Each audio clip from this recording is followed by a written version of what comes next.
Good morning, class. Let's begin with the structure of a plant cell.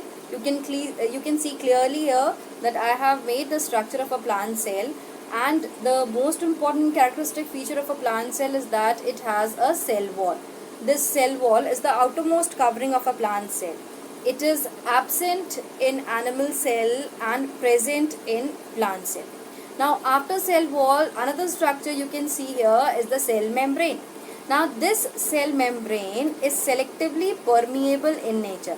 Now, selectively permeable in nature means it allows everything to pass. It doesn't allow everything to pass through it. It allows selective ions and water to pass through it. Now, let us discuss about the nature of the cell wall. Cell wall is the layer which is permeable in nature, and permeable means it allows everything to pass through it. Now I think you have understood the concept that the cell wall will allow everything to pass through it. After that, cell membrane act as selectively permeable. It allows only few ions and water to pass through it, but not everything. It is going to prevent it from here. Now, after cell wall and cell membrane, the next structure which I am going to discuss here is the vacuole. Now, this light green color you can see here, vacuole. Now, the outermost covering of vacuole is called as the tonoplast. This tonoplast, above that I have mentioned it here, tonoplast. Now, the fluid filled inside the vacuole is called as the cell sap. Now, cell sap has both water and mineral content in it. After vacuole, I am going to discuss the next organelle. The next organelle is the Golgi body. Now, this is the previous diagram. The next organelle is the Golgi body.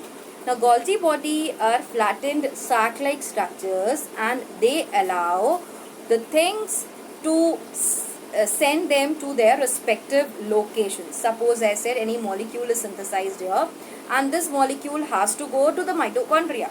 Then Golgi body is responsible for sending that molecule to the mitochondria.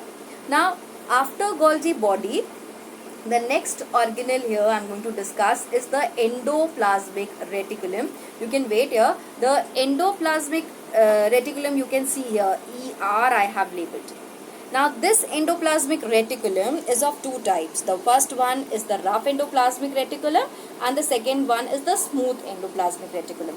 Rough endoplasmic reticulum have ribosomes attached to it, whereas the smooth endoplasmic reticulum do not have ribosomes on their surface. Now, the functions of rough endoplasmic reticulum and smooth endoplasmic reticulum is to provide the structural framework to the cell. Now, after endoplasmic reticulum, the next structure which I am going to discuss here is the nucleus, the most important part of the cell. Nucleus is the control part of the cell, or we can say it controls all the activities of the cell. It is the control structure of the cell. After the nucleus, another structure which I am going to tell you here is about the plastids. Now, plastids are of three types. This is plastid. Plastids are present only in plant cell. Now, plastids are of three types. The first one is here is the leucoplast. The second one is here is the chloroplast, and the third one here is the chromoplast.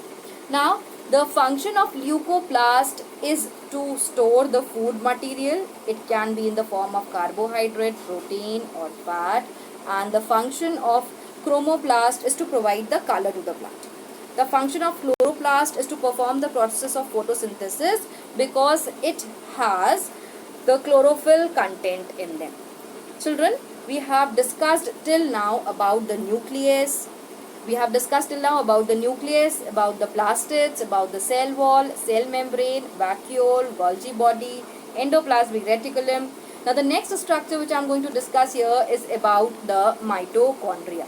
Mitochondria is called as the powerhouse of the cell because the function of mitochondria is to produce the energy. This energy production is in the form of ATP. The ATP is adenosine triphosphate. The function is performed, it is the energy currency of the cell. Okay, class. Now, that's all for the structure of the cell.